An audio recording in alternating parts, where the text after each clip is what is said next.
नमस्कार दोस्तों, ई डूको सीरीज में मैं सुभाष आपको फिर से स्वागत करता हूं। देखिए, आज हम लोग द्विघात समीकरण के अंतर्गत द्विघात समीकरण का पूर्ण वर्ग बनाने के विधि से उसको हल करने का क्या तरीका होता है, उसको हल करने के तरीका के बारे में आज हम लोग सीखने वाले हैं। कौन सा विधि? पूर्ण वर्ग वाला विधि। देखिए, इस पूर्ण वर्ग का विधि बनाने से पहले द्विघात समीकरण का जो मानक या व्यापक रूप होता है वह तो आपको पहले से ही बताया गया है, मालूम ही है। यह क्या होता है? रूप a x square plus b x plus c equal to zero, जहाँ यह a not equal to zero, यानी कि ए के जगह पर जीरो नहीं होना चाहिए और यहाँ बी और सी की जगह पर जीरो होगा, उससे कोई दिक्कत नहीं है, लेकिन ए के जगह पर जीरो नहीं होना चाहिए। तो यहाँ हम लोगों को जो विधि चलना है, पूर्ण वर्ग के विधि से ही समीकरण को हल करना यहाँ सीखना है। आपको परीक्षा में कभी कभी इस विधि को भी नाम लेकर स्पेशली कह देता है कि कोई समीकरण दे देता है और कहता है कि इसे पूर्ण वर्ग बनाने की विधि से हल करें। तो उस स्थिति में जो समीकरण का, द्विघात समीकरण का जो फैक्टर वाला रूप होता है, जो पहले से बताया जा चुका है, उस विधि से हल नहीं करना है। अभी जो सिखाया जाएगा उससे हल करना होगा।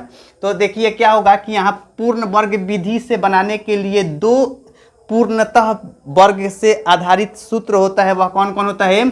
एक होता है a प्लस बी के होल स्क्वायर और एक होता है a माइनस बी के होल स्क्वायर। इसी दोनों में से किसी एक का जरूरत पड़ता है और इसी के अनुसार सवाल को बनाना पड़ता है। तो यहाँ a प्लस बी के होल स्क्वायर, इसका क्या होता है? a स्क्वायर प्लस में 2ab प्लस में b स्क्वायर, और यहाँ a माइनस बी के होल स्क्वायर, इसका सूत्र क्या होता है? a स्क्वायर माइनस में 2ab प्लस में बी स्क्वायर। तो इसी दोनों सूत्र को ही अप्लाई करते हुए किसी एक को ही यहाँ उसी के आधार पर सवाल मिलेगा और जो कि आपको हल करना होगा।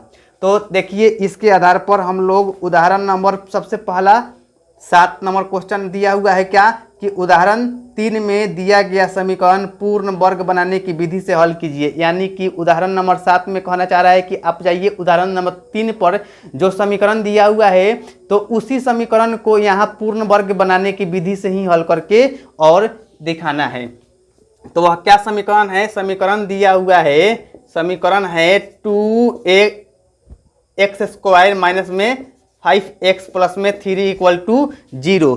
तो यहाँ जो पूर्ण वर्ग बनाने की विधि से हल करना होता है, तो ध्यान दीजिएगा कि यहाँ a का मान किसी भी अवस्था में, चाहे कोई भी अंक दिया हो, उसको पूर्ण वर्ग बनाने का प्रयास किया जाता है। वह चाहे गुना या भाग, खास करके यहाँ भाग का ही अप्लाई करना होता है, भाग के द्वारा। जैसे में कि यहाँ पूर्ण वर्ग कैसे बन सकता है? यहाँ 1 रहेगा, चाहे 4, 9 इस तरह से कोई भी संख्या रहेगा, तब उसको पूर्ण वर्ग के स्थिति में माना जाएगा। तो यहाँ अगर मान के चलिए कि 2, 3 इस तरह का कोई संख्या होता है, तो सबसे पहले उसको 1 में बनाने का प्रयास किया जाता है। और मान के चलिए कि अगर यहाँ 2 लिखा होगा तो 2 से भाग दे दिया जाएगा, चाहे 3 रहेगा तो 3 से भाग दे दिया जाएगा। यहाँ देखिए 2x स्क्वायर है, यानी कि x स्क्वायर वाला पद के गुणांक में कितना है? 2 है, और इसीलिए इस 2 को ही समाप्त करना पड़ेगा। क्यों? क्योंकि 2 अपने आप में एक पूर्ण वर्ग संख्या नहीं होता है। अगर इसके जगह पर 4 होता तो वह पूर्णतः पूर्ण वर्ग के मान को दर्शाता, इसीलिए उसको बदलने की जरूरत नहीं पड़ता, लेकिन यहाँ 2 होने से ही इसको बदलना पड़ेगा। तो इसको कैसे बदला जा सकता है? अगर सभी पद में 2 से हम लोग भाग देंगे तो क्या होगा कि इसको 2 से 2 कट जाएगा, तो x स्क्वायर केवल बच जाएगा। तो देखिए यहाँ क्या हो जाएगा कि 2x स्क्वायर क्या है? 2x स्क्वायर और माइनस में 5x प्लस में 3, इसमें भी 2 से भाग दे दिया जाए, इसमें भी 2 से भाग दे दीजिए, इसमें भी 2 से भाग दीजिए और इसमें भी 2 से भाग दे दीजिए। यानी कहने का अर्थ है कि LHS या RHS दोनों साइड में से सब पद में 2 से भाग देने से क्या मिलने वाला है? ध्यान दीजिएगा, यहाँ 2 से 2 कट जाएगा तो मिलेगा x स्क्वायर माइनस में 5x/2 प्लस में 3/2 इक्वल टू 0, क्योंकि 0/2 इसका मान कितना हो जाएगा? 0 हो जाएगा।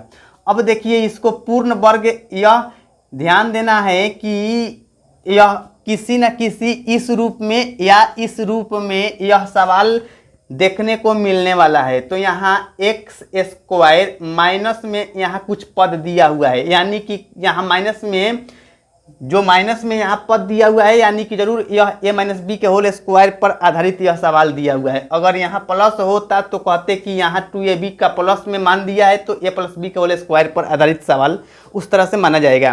तो यहाँ देखिए यह a माइनस बी के होल स्क्वायर वाला दिखाई दे रहा है, तो यहाँ कहा जा सकता है कि यह a स्क्वायर है। क्या है? a स्क्वायर और माइनस में 2ab, तो 2ab यह पद को ऐसे अपने दिमाग से उसको सेटिंग करना है जिसका पद क्या हो जाना चाहिए? 2ab के रूप में आ जाना चाहिए। तो देखिए 2 और a का मान यहाँ निश्चित है कि x है, तो 2a और b का मान कितना है?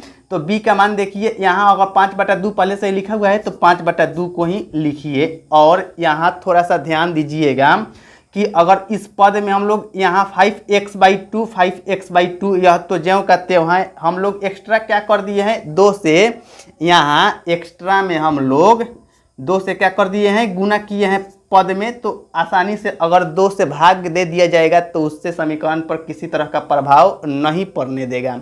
तो हम लोग यहाँ अपने ओर से काम क्या किए हैं? अपने ओर से बस इतना काम किया गया है कि 2 से इस पद में गुना भी किया गया और 2 से भाग भी दिया गया, जिससे कि इस समीकरण पर किसी तरह का प्रभाव नहीं पड़ने देगा।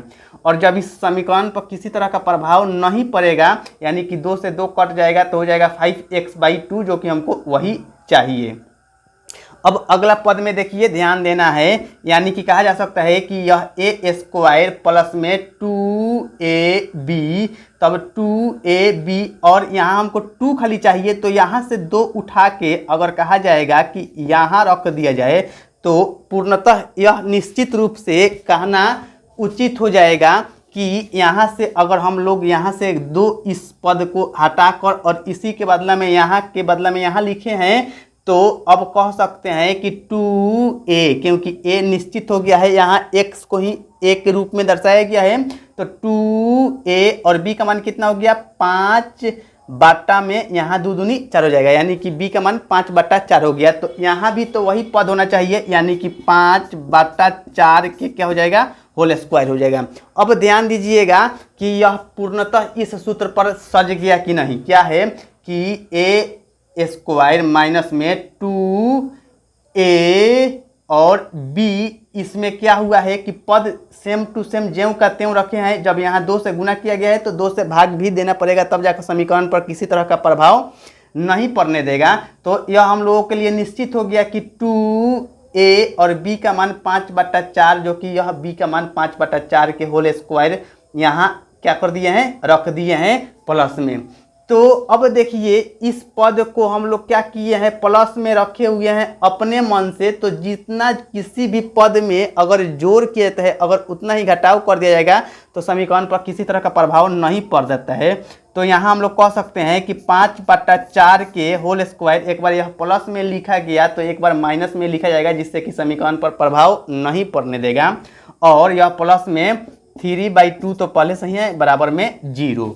तो अब कहा जा सकता है यहाँ निश्चित रूप से a स्क्वायर माइनस में 2ab और प्लस में b स्क्वायर, जो कि b निश्चित हो गया है 5, यहाँ 5/4 हो जाएगा, यानी कि b स्क्वायर। और जितना यह b के लिए मान यहाँ से उसी को स्क्वायर के रूप में निश्चित किया गया है, तो यह प्लस में जैसे रखा गया है तो उतना ही तो माइनस में करना पड़ेगा, जिससे कि समीकरण पर प्रभाव नहीं पड़ने देगा।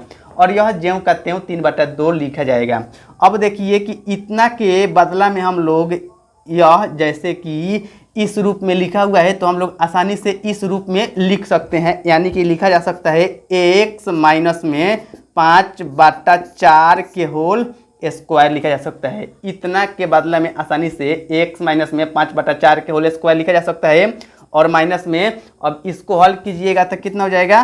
25/4 हो जाएगा, 25/16 और यहाँ प्लस में 3/2 बराबर में 0।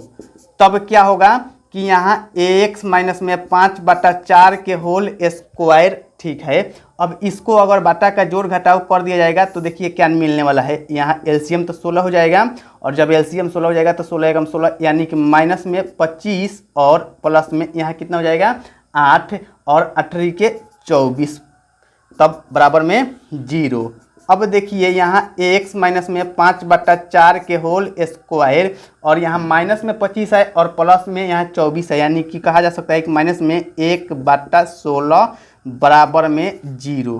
तो अब यहाँ 1/16 जो इधर माइनस में है तो उधर जाएगा तो प्लस में बन जाएगा। तो आसानी से उस पद को हम लोग अब क्या आगे लिख सकते हैं, x माइनस में 5/4 के होल स्क्वायर बराबर में 1/16। यह जो पद 1/16 माइनस में है तो उधर जाएगा तो प्लस में लिखा जाएगा, जो कि प्लस में लिख दिया गया। अब क्या हो जाएगा, x माइनस में 5/4 यह जो स्क्वायर में है इधर तो उधर जाएगा तो प्लस माइनस में क्या हो जाएगा, रूट अंदर 1/16 यानी कि रूट में हो जाता है। तब अगला स्टेप में हम लोग लिख सकते हैं यहाँ x माइनस में 5/4 बराबर प्लस माइनस में 1 का वर्गमूल 1 और 16 का वर्गमूल 4, इतना हो गया। अब देखिए इस पद में क्या होगा कि यह जो माइनस में है तो एक बार उधर प्लस के रूप में जाएगा तो x बराबर क्या हो जाएगा, x बराबर एक बार प्लस के साथ में लिया जाएगा तो 1/4 और प्लस में 5/4। तो यह एलसीएम अगर लिया जाएगा तो 4 और 1 का प्लस में 5 यानी कि हो जाएगा 6/4, जो कि कट के कितना हो जाएगा 3/2। एक आंसर यह हो गया। एक बार ध्यान देना है क्या हुआ है कि यह प्लस के रूप में लिया गया है और यह जो माइनस का यह इधर 5/4 है तो वह प्लस में उधर चल जाएगा और उसके साथ में इसको जोड़ का काम कर दिया गया है। अब क्या होगा कि एक बार इस माइनस वाले पद को लिया जाएगा तो हो जाएगा 1/4 माइनस में, और यह प्लस यह जो माइनस में है तो यह भी पद उधर जाएगा तो प्लस में हो जाएगा यानी कि 5/4। तब इसको जोड़ा जाएगा तो 4 और यह माइनस में 1 और प्लस में 5 बराबर में यह हो जाएगा 4/4 कट के कितना हो जाएगा 1 हो जाएगा। यानी कि निश्चित रूप से कहा जा सकता है कि हम लोगों को इसको द्विघात समीकरण के पूर्ण वर्ग विधि से बनाते हुए और हल किया गया है तो कितना कितना मान मिल गया, 1 3/2 मिल गया और एक बार 1 मिल गया, यानी कि x का मान 3/2 और 1, यह दो अलग अलग मान मिल गया। थैंक यू पूरा वीडियो देखने के लिए।